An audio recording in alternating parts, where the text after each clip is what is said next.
आंबेडकरांच्या पापाचा घडा आता भरत आलेला आहे। हा नियतीचा फेरा आहे। आतापर्यंत नगराध्यक्ष पदाची निवडणूक बिनविरोध झाली किंवा अंदर नगरपंचायत बिनविरोध झाली म्हणून 2 वेळेला फुगड्या खेळून झालेल्या आहेत।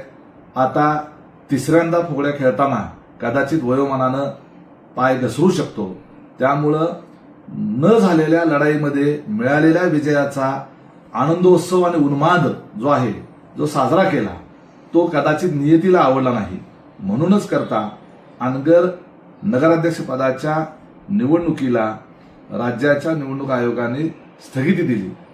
अर्थात या संदर्भामध्ये आमच्या सत्र न्यायालयामधलं अपील हे नॉमिनेशनच्या संदर्भातलं फेटाळलं गेले। त्यामुळे आम्ही हायकोर्टमध्ये त्या संदर्भात अपिलात जाणार आहोत।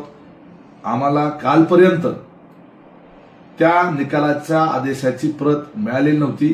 कदाचित ती आज आम्हाला प्राप्त होईल आणि तो आदेश सविस्तर प्राप्त झाल्यानंतर ज्या मुद्द्यावर आमचा अपील फेटाळलं गेलं त्याचा अभ्यास करून आम्ही चांगल्या लीगल ओपिनियन कडून त्या ठिकाणी आम्ही सल्ला घेऊन राज्याच्या स्तरावर म्हणजेच आपल्या कोल्हापूरच्या उच्च न्यायालयामध्ये त्या संदर्भामध्ये रिट याचिका दाखल करणार आहोत।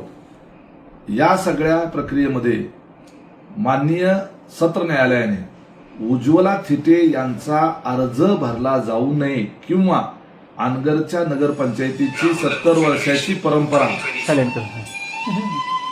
70 वर्षाची परंपरा कायम राहावी म्हणून ज्या पद्धतीनं लोकशाहीचा गळा घोटण्याचा प्रयत्न झाला त्यामध्ये उज्ज्वला थिटे यांचा मतदार यादीमधनं नाव गायब करणं, त्यांना उमेदवारी अर्ज भरायला जाताना त्यांची अडवणूक करणं, त्यांना उमेदवारी भरण्याच्या करता पोलीस संरक्षणात जायची परिस्थिती निर्माण होणं, अर्ज प्रत्यक्ष भरायला पोहोचल्यानंतर त्या ठिकाणी संबंधित तिथल्या अधिकाऱ्यांनी संगनमत करून त्या ठिकाणी त्यांचा अर्ज कसा बाद होईल याच्याकरताचं षडयंत्र करणं, ह्या सगळ्या बाबी ज्या आहेत या माननीय सत्र न्यायालयाच्या समोर मांडून सुद्धा त्यांनी तांत्रिक मुद्द्यावर त्या ठिकाणी सूचकाची सही हा जो मुद्दा आहे या आधारावर त्या ठिकाणी निर्णय दिलेला आहे।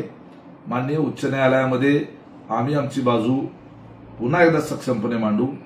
निवडणूक लढवण्याचा मूलभूत अधिकार जो आहे तो हिरावला जाणं लोकशाहीमध्ये आणि एखाद्याची परंपरा टिकून राहण्याच्या करता आपल्याच संविधानिक व्यवस्थेमधून त्या ठिकाणी त्याला पाठबळ मिळणं हे काही योग्य नाही आणि म्हणून करता आम्ही उच्च न्यायालयामध्ये अपील दाखल करणार आहोत।